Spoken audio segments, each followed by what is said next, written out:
En los primeros meses de la guerra, y esporádicamente, el formidable arsenal de misiles crucero y balísticos rusos fue utilizado en un amplio abanico de objetivos, desde defensas aéreas a bases militares e infraestructura. Pero desde el mes de octubre, Rusia ha apuntado estos sistemas a la infraestructura civil, particularmente la red eléctrica. Todos estos ataques uno los debe ver en términos estratégicos, no operacionales, no tácticos. Es un intento de destruir la voluntad de resistir de una nación atacando objetivos detrás de líneas, con el propósito de obligar al gobierno y población ucraniana a rendirse después de no poder lograrlo por la vía militar convencional. Sin embargo, esta idea, la del bombardeo estratégico, es bastante antigua. En este video, veremos todo acerca de la campaña de bombardeo estratégico de Rusia en la guerra de Ucrania. Comprenderán que en un tópico con mucha historia como lo es el bombardeo estratégico, ya habrán una gran cantidad de estudios al respecto, por lo tanto dejaré esas fuentes en la descripción. Antes de empezar a hablar en extensión del tema, creo que es útil revisar las bases. ¿Qué es el bombardeo estratégico?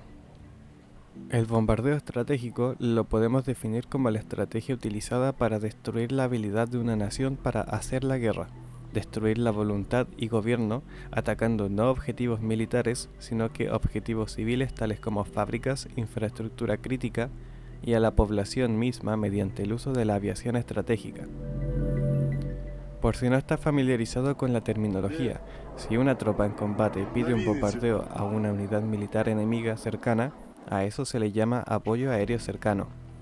Si un avión, como por ejemplo un F-15 Strike Eagle, debe ir a bombardear un campamento, una columna, una base militar cercana al frente, se le llama ataque terrestre o interdicción. Cuando un avión debe bombardear la fábrica que produce los tanques y vehículos, a eso se le dice bombardeo estratégico. Los primeros indicios de bombardeo estratégico aparecieron durante la Primera Guerra Mundial. Los alemanes fueron los primeros al bombardear ciudades. Los británicos, a su vez, bombardeaban las fábricas de Zeppelins, aunque nunca llegó a una escala ni cerca de lo que fue la Segunda Guerra Mundial en adelante. Con la creciente modernización de la industria, se llegaron a ver formaciones de bombarderos de hasta 1000 aviones. En un principio fueron los alemanes los que conducían estas misiones, usando también los primeros proyectiles balísticos de un estilo diferente como lo fueron los cohetes B-1 y B-2. Pero la capacidad industrial de los aliados, llámese Estados Unidos, era demasiada. De tan solo pensar que los aliados dejarían caer 2.7 millones de toneladas de bombas, con 1.44 millones de emisiones de bombarderos, recién podemos dimensionar la escala de todo esto. Destruirían 3.6 millones de casas, 300.000 alemanes muertos y 780.000 heridos, con 7.5 millones de personas que quedaron en la calle. Siempre es un tema de debate el efecto real que esto tuvo en el resultado de la guerra. Indudablemente hubo un efecto en la economía de guerra alemana, pero la rendición ocurrió solo cuando los soviéticos colocaron su bandera sobre el Reichstag. Uno de los principales problemas que los proponentes del bombardeo estratégico no podían solucionar hasta mucho después con incrementos de la tecnología fue el tema de la precisión de los bombardeos. No era poca cosa soltar toneladas de bombas algunas millas cerca del objetivo designado. En la guerra de Corea se llegó a aplanar ciudades norcoreanas. Pero eso no resultó en la rendición de Corea, y el resultado final fue un cese al fuego que sigue hasta el día de hoy, con un borde militarizado que no estuvo muy alejado del punto donde todo empezó. Pero obviamente con el paso del tiempo la tecnología mejoró, ¿cierto? Y este es un punto más interesante, dada la evolución de los sistemas de armas, que ahora tenían cierto grado de precisión y también aumento en el alcance, acoplado a la aparición de los sistemas de defensa aérea, los sitios SAM y cazas a reacción, provocó un cambio radical en la constitución de las formaciones de bombarderos. Sencillamente ya no era buena idea el mandar masas de aviones Y así las flotas empezaron a achicarse. Y los bombarderos de la Guerra Fría, diseñados para soltar toneladas y toneladas de bombas tontas, ahora se convertirían en portadores de misiles crucero y munición guiada. El daño colateral, sin embargo, no fue eliminado por completo, seguiría ocurriendo, pero en una tasa mucho menor. Todo esto demostrado durante la década de los 90 y 2000. Bajo esa concepción moderna de las capacidades de aviación estratégica, introducimos a los bombarderos estratégicos rusos. En 2021, Rusia tenía 16 Tupolev 160, alias Blackjack, que es probablemente el bombardero insignia de las flotas de disuasión nuclear. 60 Tupolev 95 Bear, un bombardero con motores a turbohélice, y 61 Tupolev 22. Estos bombarderos no están configurados para hacer el famoso carpet bombing, ni para lanzar bombas no guiadas. Debemos pensar en estos aviones como plataformas de envío de misiles crucero. Con todo eso ya en claro, hablemos acerca de la campaña de misiles que ocurrió en las etapas más tempranas de la guerra. Utilizando misiles crucero y misiles balísticos, entre ellos famosamente los Kalibr y SS-26 Iskander, Rusia atacó muchos objetivos militares, centros de mando y control, objetivos industriales, almacenes, defensas aéreas que tuvieron que dispersarse y moverse, por lo tanto no pudieron realizar sus misiones de intercepción eficazmente. Esto llevó a una tasa de intercepción del 12 a 18%. No olvidemos también que Rusia utilizó eficazmente la guerra electrónica a su favor, con jammers o bloqueadores de señal, y otras técnicas para aumentar el impacto. Lo más notable, creo yo, de este periodo de febrero a mayo fue el uso y cantidad de misiles, porque se utilizaron 180 misiles crucero y 200 Iskander. Esto es importante porque la tasa de producción de un misil Iskander es de 6 por mes. Esto quiere decir que durante este periodo se utilizaron el equivalente a 3 años de producción de Iskander. Por lo mismo, durante abril se empezó a ver una transición en el uso de misiles, utilizando por ejemplo misiles antibuque en roles de ataque terrestre, o el uso de los S-300, que son misiles para derribar aviones en ataque terrestre. Lo que creo yo habla muy bien de la versatilidad de ese equipo, pero no mucho de los números que tienen en inventario. Desde abril hasta antes de octubre, los ataques disminuyeron considerablemente. Ocurrió también un cambio en los objetivos. Se empezaba a atacar objetivos de infraestructura civil, y ya para octubre hubo un incremento fuerte de oleadas de misiles cada 1 o 2 semanas, especialmente después de la ofensiva ucraniana en Kharkov. Pero entonces, ¿por qué Rusia haría un cambio en la prioridad de objetivos? ¿Cuál sería el propósito? Esta es una pregunta que es difícil de contestar, pero existen varias teorías.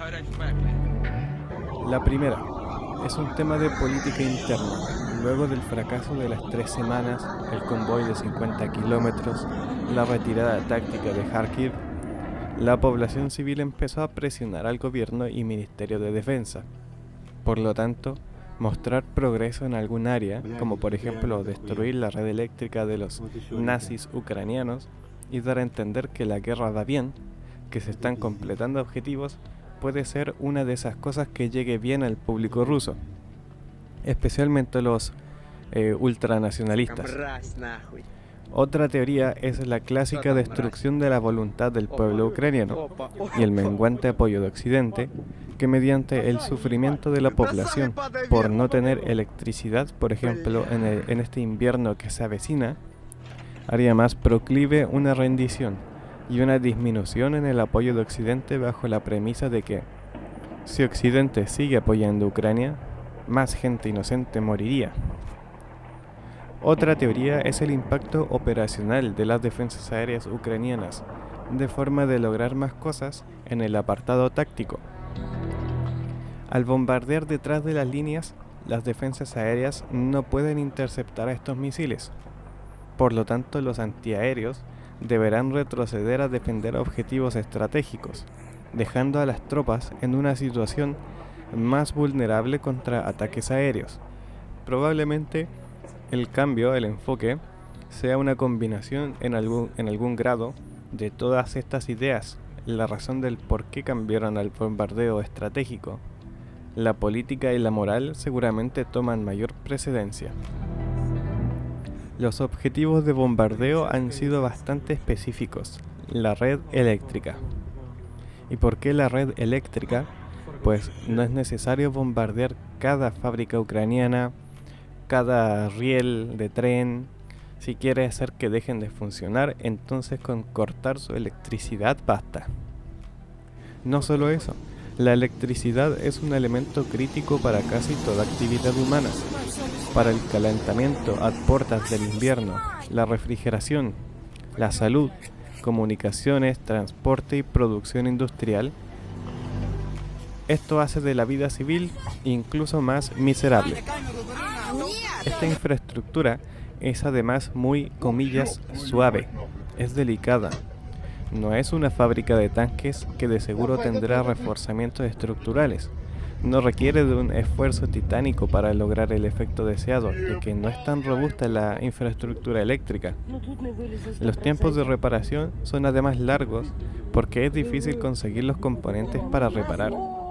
La red eléctrica es dispersa, por lo tanto representa un desafío en el despliegue de la defensa aérea, ya que tienen que adaptarse a la dispersión de esa defensa, o sea, a la dispersión de las redes y acompañar con la defensa apropiada para cada ubicación.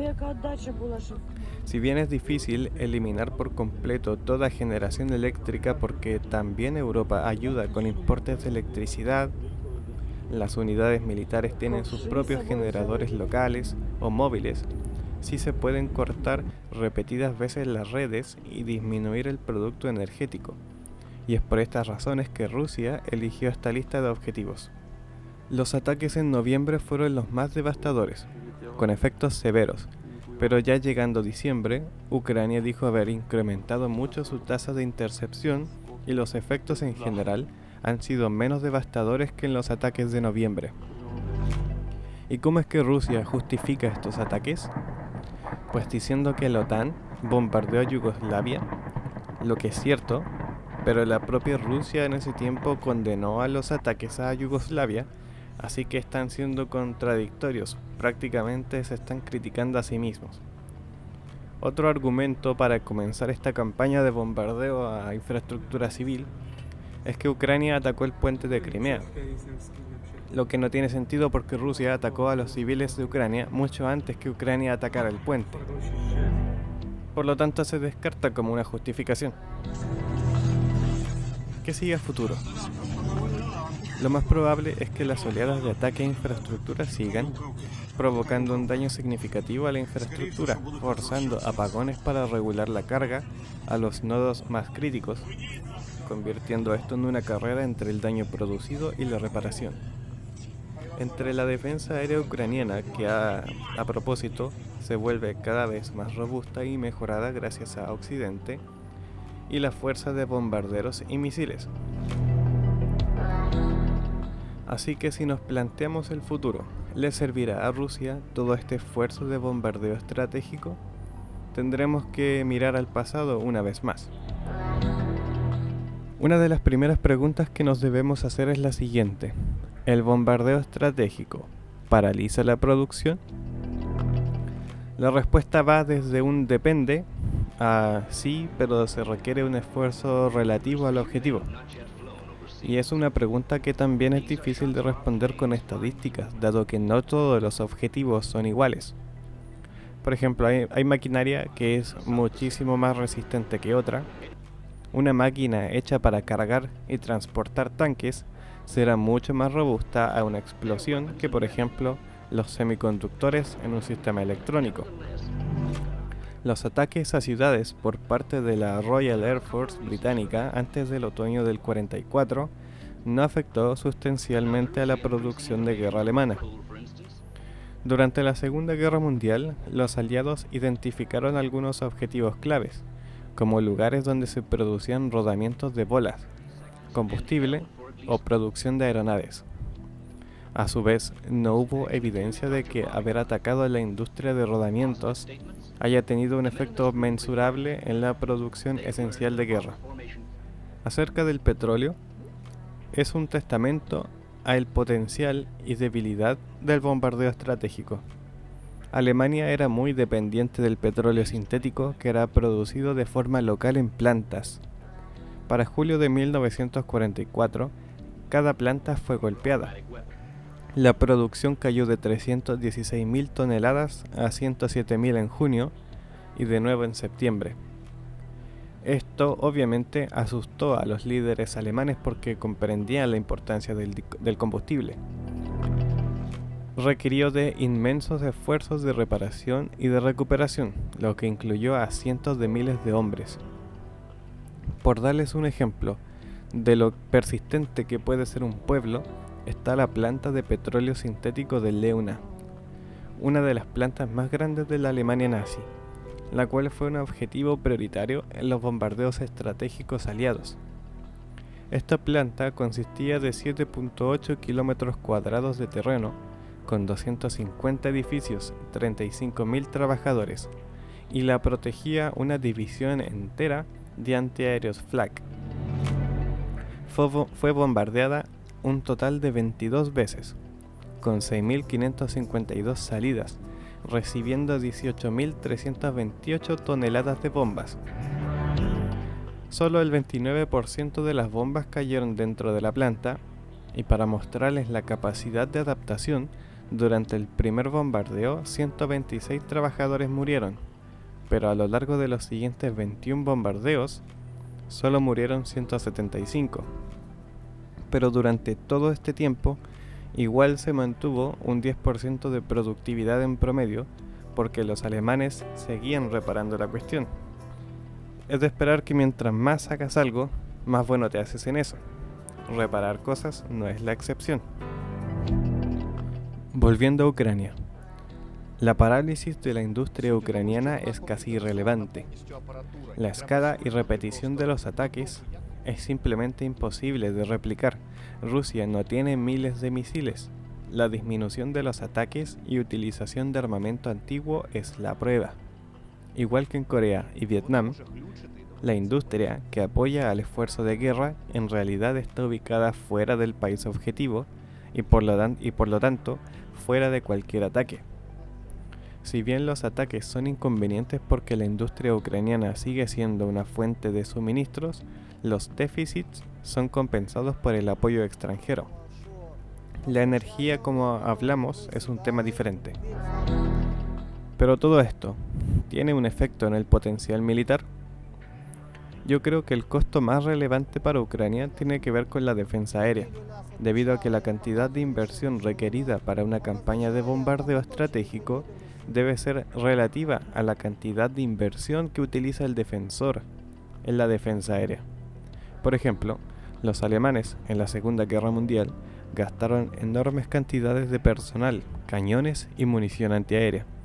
En Ucrania, incluso casas toman tareas de defensa aérea para interceptar misiles y drones suicida, y con lo mencionado anteriormente en el video, el despliegue de las defensas aéreas que están defendiendo una estación eléctrica a cientos de kilómetros del frente tiene un efecto negativo en la capacidad para defender a las tropas de ataques aéreos rusos.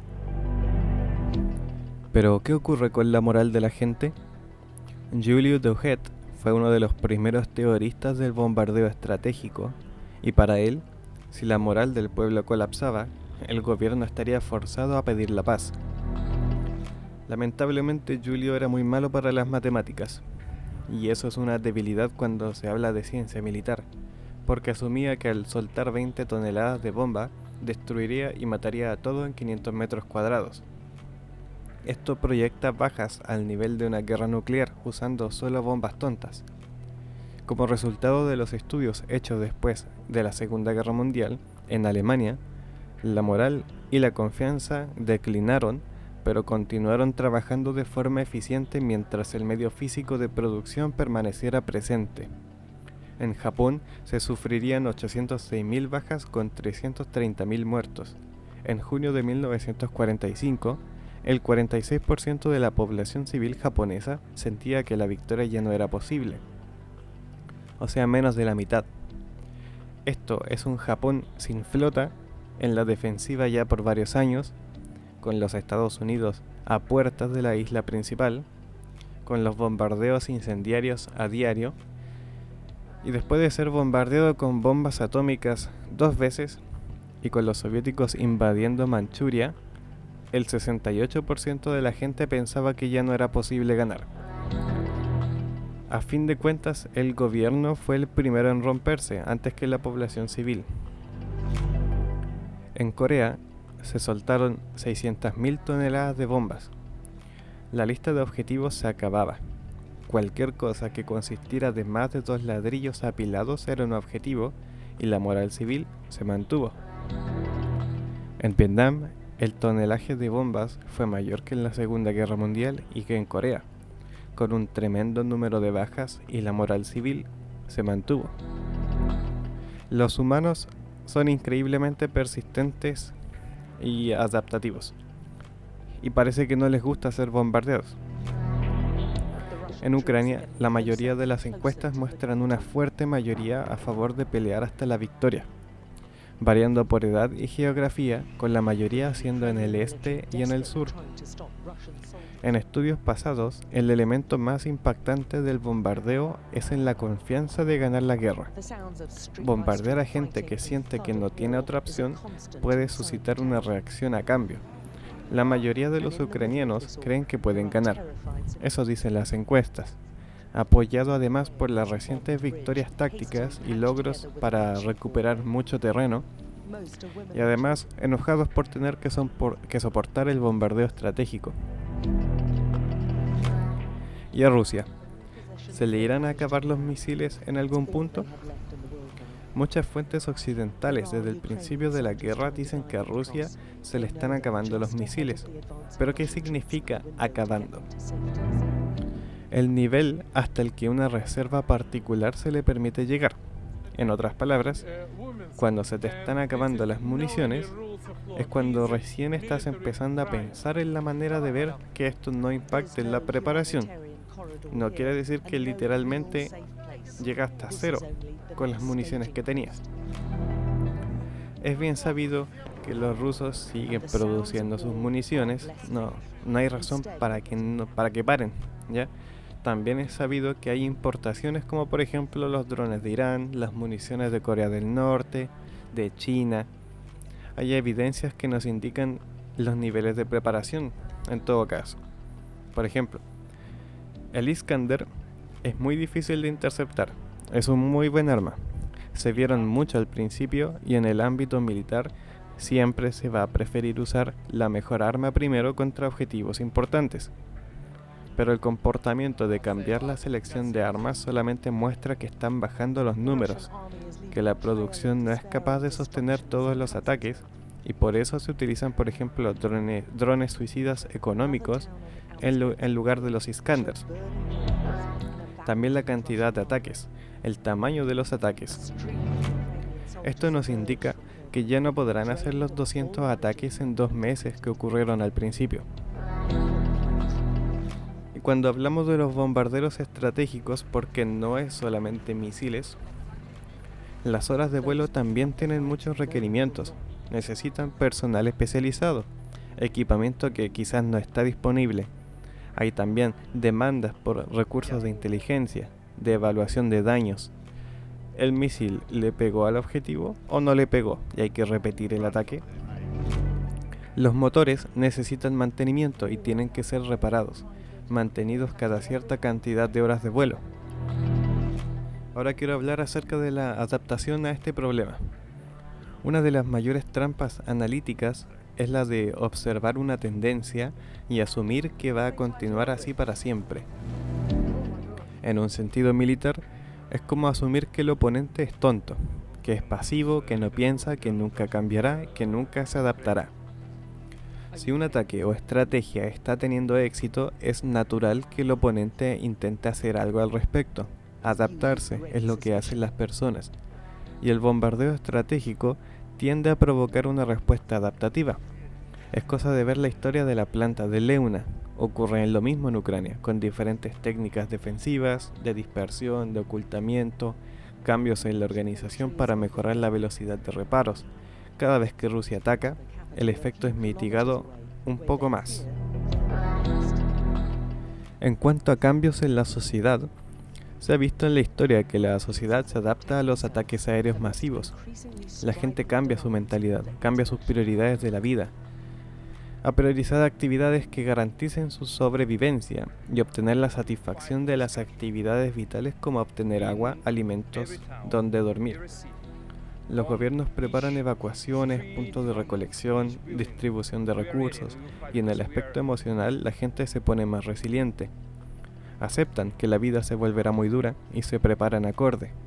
Se genera también un resentimiento en contra del agresor y el impacto en la moral que tiene el bombardeo va disminuyendo.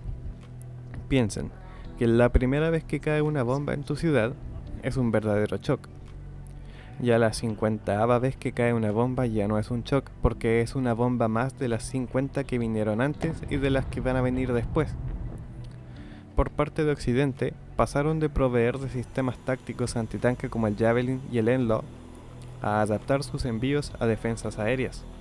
Recientemente se autorizó la entrega de los sistemas Patriot, el sistema titular de defensa aérea norteamericana.